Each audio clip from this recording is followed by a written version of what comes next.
एक व्यक्ति को ना कौन सा चीज़ को लेकर बिल्कुल संतुष्ट नहीं रहना चाहिए और कौन सा चीज़ को लेकर संतुष्ट रहना चाहिए, यदि उसको मालूम हो जाएगा ना, तो उसका जीवन में जीना बहुत ही आसान हो जाएगा और वो जो भी काम करेगा उसमें उसको संतुष्ट मिलेगा और उसका जीवन सुख में भी वो काट सकता है। और ऐसा तीन चीज़ है, ये तीन चीज़ को लेकर ना आप आपका जीवन में कभी भी संतुष्ट नहीं रहना चाहिए। और यदि ये तीन चीज़ को आप संतुष्ट नहीं रहोगे तो आपका जीवन में सुख शांति आएगा और आपका जीवन भर आप संतुष्ट रहोगे आपका जीवन को लेकर। और ये चाणक्य नीति का अध्याय 7 में बोला गया है।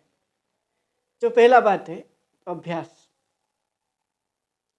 याद रखो, अभ्यास इधर इसीलिए बोला गया है अभ्यास। आप आपका जीवन में जब भी एक काम चुन लेते हो, सही काम आपके लिए, और उस काम को करना स्टार्ट कर देते हो और कंटिन्यू करते रहते हो और उसी काम को ना बारंबार करना, अभ्यास करना, उसी काम को पूरा जीवन भर अभ्यास करना। अभ्यास का मतलब बस इधर ही है, जो भी आपका जीवन में जो काम कर रहे हो उसी काम को बार बार करना, अभ्यास करना। जितना आप एक काम को अभ्यास करोगे, आप आहिस्ता आहिस्ता उस काम को सही से करोगे और सही से जब आपको काम को करना आ जाएगा तब आप उस काम में बड़ी सफलता अचीव करोगे और आने वाला टाइम में आप बड़ा बड़ा चमत्कार करोगे। आपका जीवन में बड़ी बड़ी चमत्कार आएगा जो आप सोचा नहीं होगा। इसीलिए अभ्यास आप कभी नहीं रोकना, जो भी आप काम कर रहे हो। दूसरा है भगवान का नाम स्मरण करना कभी नहीं छोड़ना। इसका मतलब है आपको आध्यात्मिक के रास्ते में ले जाना। भगवान का स्मरण मतलब आध्यात्मिक के रास्ते में यदि आप जाओगे, जो व्यक्ति आध्यात्मिक के रास्ते में जाता है बारीकी से खुद को जान लेता है। और याद रखो, जो व्यक्ति आध्यात्मिक ज्ञान प्राप्त कर लेता है उसका शरीर को और शरीर नहीं समझता है, यानी देह नहीं समझता है, आत्मा समझता है। और जो व्यक्ति आत्मज्ञान हो जाता है, ये आत्मा है, ये शरीर को आत्मा ही मुख्य है, ये शरीर देह नहीं है, ये आत्मा है, हम सभी आत्मा है।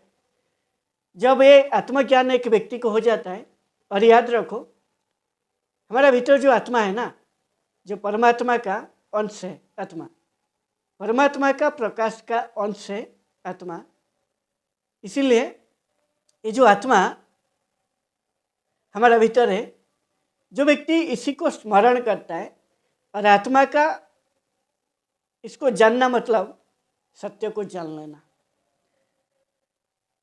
धरती में क्या सत्य है, क्या असत्य है, क्या नित्य है, क्या अनित्य है, कौन सा सुख है, कौन सा दुख है, वो बारीकी से उसको मालूम हो जाता है। और जो व्यक्ति खुद को आत्मचिंतन करता है डेली डेली, वो देखता है कौन सा आज मैं गलती किया जिसको मेरा हिसाब से सही नहीं है। जो व्यक्ति स्मरण करता है हर दिन, यानी अपने आप को देखता है, उसका ज़िंदगी में कभी भी वो गलत काम नहीं करेगा और उसका ज़िंदगी बेहतर हो जाएगा, सही काम करेगा हर वक्त। इसीलिए आपको हर दिन आपको देखना है, बस इतना है, हर दिन भगवान को स्मरण करने का मतलब। और तीसरा जो है वो भी बहुत ही इम्पोर्टेंट है, वो है परोपकार।